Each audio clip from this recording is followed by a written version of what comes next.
Well, chemists, we're on the last day of notes for this unit. I told you it was a mini unit. And today we'll be focusing on the more quantitative aspect of equilibrium and using something called the equilibrium expression to calculate the equilibrium constant.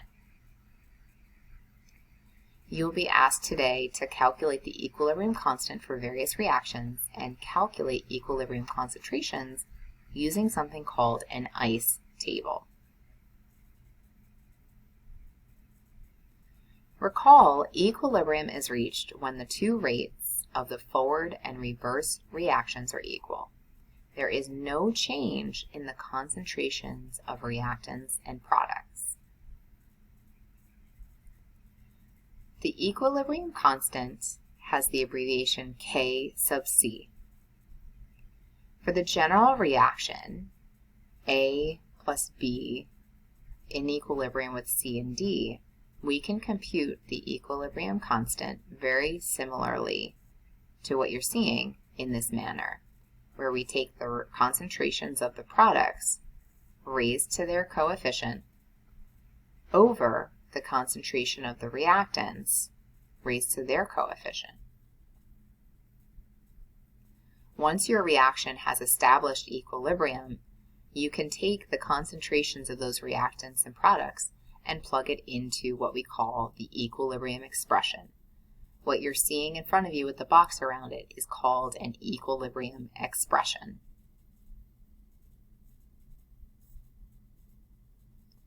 If the K is greater than 1, that means that products are favored at equilibrium. And that makes sense because you have a greater concentration of products. If K is less than 1, reactants are favored at equilibrium. That means that you have a greater concentration of reactants. Now this is very important.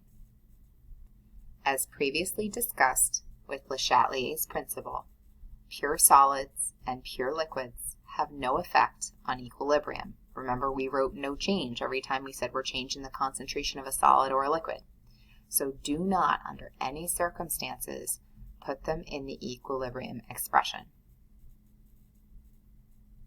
Only use equilibrium concentrations in your K expression. And for our purposes, we'll be focusing on that right now. Concentrations are also always in molarity. So here's an example. And I say the equilibrium concentrations for carbon monoxide is 1.5 molar and for carbon dioxide is 0.81 molar. What is the concentration of the O2? And notice I gave you the K value.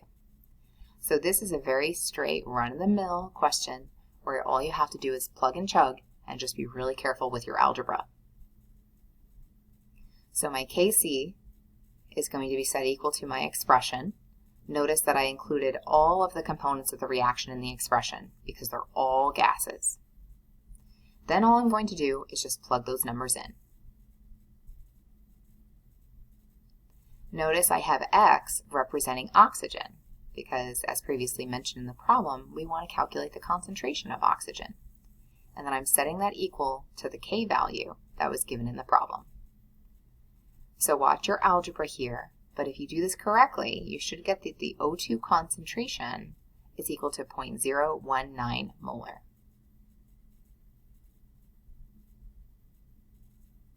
But I have a question for you. What if the concentrations given in the problem are not concentrations at equilibrium? What do? I give you ICE tables. Sometimes I call it ICE tables, but I also call it RICE tables. You'll see why in a sec. So ICE stands for initial concentration, change in concentration, and E is equilibrium concentration. They're set up in the following manner. So you'll have your reaction on the top, and that's why I call it a RICE table, because usually we have our reaction, so write R-I-C-E. So we've got our reaction on the top, we've got our initial, change, and equilibrium. ICE tables are only used if you need to calculate a new concentration, right? So this is specific that if your problem is saying that it's not in equilibrium, that these concentrations that are measured are not at equilibrium, that's when you use an ICE table. You're going to allow X to represent the change in concentration as the reaction reaches equilibrium. And you're always, always, always going to plug concentrations in molarity into your ICE table every single time. So here's an example. So it says the equilibrium constant for the conversion of cis-stilbene, which is on the left-hand side, to trans-stilbene is 24 at 200 degrees Celsius. Suppose that initially only cis-stilbene is present at a concentration of 0.85 molar. Calculate the equilibrium concentrations of cis and trans-stilbene. Okay, so notice that right away you're given the equilibrium constant as 24. Notice that it says that initially only cis-stilbene is present at a concentration of 0.85 molar. Okay, so right away I've got my ICE table or my RICE table here, and I plug in what I know. I know that I have 0.85 molar to start. And I don't have any trans-stilbene, so I'm going to put 0 there. So that takes care of what I have initially. My change, well, this is in a 1-to-1 mole ratio with each other. So I know that some of the cis-stilbene is going to react and produce the trans-stilbene. So I am going to represent that change in terms of X. So that means I'm going to have minus X on the left and plus X on the right. The plus indicates that you're forming that product. That's what that means. And you're losing some of the reactant to form that product. And then at equilibrium, all you do is bring the two rows down. So you'll do 0.850 minus X, and then just plain old X, or 0 plus X. And so now my RICE table is complete. All I have to do now is take the equilibrium row and plug that into the K expression. So check this out. So K sub C is going to be set equal to the equilibrium expression of trans-stilbene over cis-stilbene. And then I'm going to put my X's in there. So I've got X for my trans, and I've got my 0.850 minus X for my cis. And I'm going to set that equal to 24, which is our equilibrium constant. Then all I have to do is do the mathematics associated with it. Now the math can get kind of hairy, that is true, so just be really careful here. Make sure you distribute that 24, right? And so if you did it correctly, you'll get that X is 0.816. And then a very common mistake that students make is they stop because they're thinking, okay, I found X. And this isn't like X in math class. I mean, I guess it kind of is, but we have to answer the question because the question is saying calculate the equilibrium concentrations of these two things. So that means that we have to take that X value and plug it into the equilibrium row. So for example, if I want to figure out the cis-stilbene, I'm going to do the 0.85 minus the 0.816. And so that is going to give me a value, and that will tell me the concentration at equilibrium. And then I would do the same thing with the trans-stilbene, right? And so when I do that, I get that the cis-stilbene is 0.034, and the trans is what X is equal to, which is 0.816.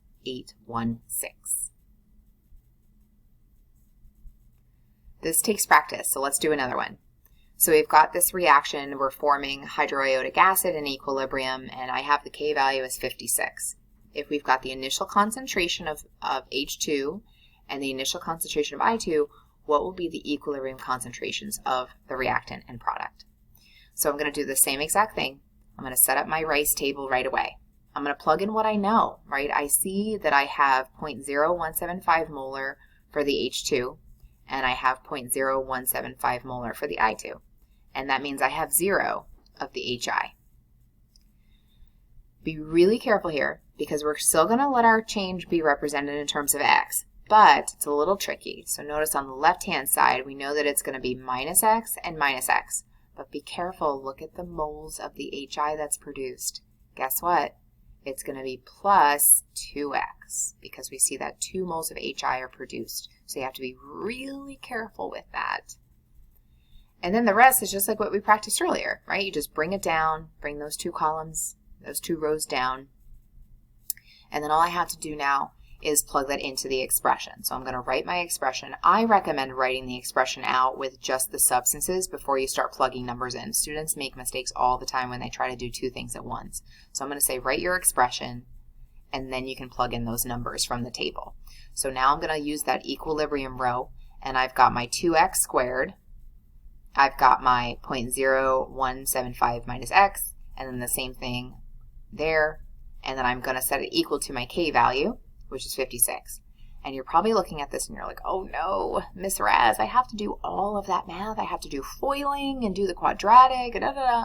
Well, no, this question, be careful here because it's actually a perfect square. Notice in the denominator, you've got 0.0175 minus x times the same thing, right? So it's almost as if you've got 2x squared over 0.0175 minus x squared.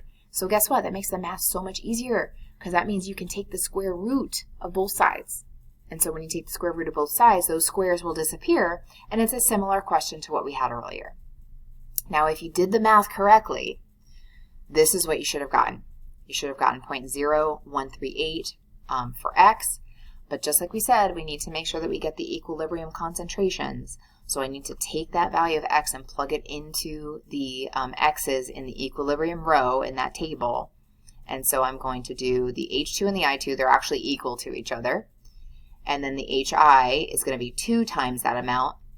So if you plug in those numbers, you should get that the H2 and I2 are equal to 0.0037 molar, and that the HI is equal to 0.0276 molar. So all good chemists need practice. And so I want to encourage you, make sure you do worksheet 3 because there's more problems just like this. Have your notes nearby, and I know you're going to do great, chemists. Thanks so much for watching.